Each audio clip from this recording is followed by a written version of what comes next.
बिस्मिल्लाहिर्रहमानिर्रहीम, अस्सलामुअलैकुम। मैं हूं हमजा अशरफ। शामिल करते हैं हेडलाइंस। फोन इस्तेमाल किया तो लोकेशन ट्रेस हो गई, बीवी से मिलने मांगा मंडी गया लेकिन अहलकार मिल गए। कई जिलों की पुलिस को दौड़ाने वाला होशियार मुलजिम आबिद कैसे पकड़ा गया?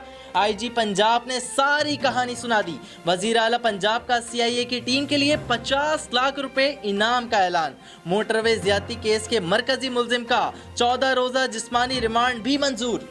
कराची में रेंजर्स की शहर के मुख्तलिफ इलाकों में कार्रवाई। लियारी गैंग वॉर से ताल्लुक रखने वाले 4 बत्ताखोर गिरफ्तार। मुल्जिमान मंशियात गैर कानूनी खरीदो फरोख्त में मुलव्विस पाए गए। दौरान ऑपरेशन सिंध पुलिस का भी अहम किरदार रहा। मलीर सिटी में तलबा भी मंशियात से महफूज न रहे। नौजवान तलबा को मंशियात की सप्लाई में मुलव्विस मुल्जिमान पुलिस की गिरफ्त में आ गए। खुफिया इत्तला पर कार्रवाई अमल में लाई गई। मुल्जिमान के कब्जे से मंशियात, गैर कानूनी असलहा, छीने गए मोबाइल फोन्स और दीगर सामान भी बरामद कर लिया गया। मजीद तफ्तीश भी शुरू कर दी गई।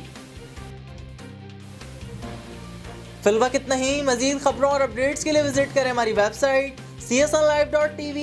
इसके अलावा आप हमें फेसबुक और ट्विटर पे भी ज्वाइन कर सकते हैं। देखते रहिए CSN।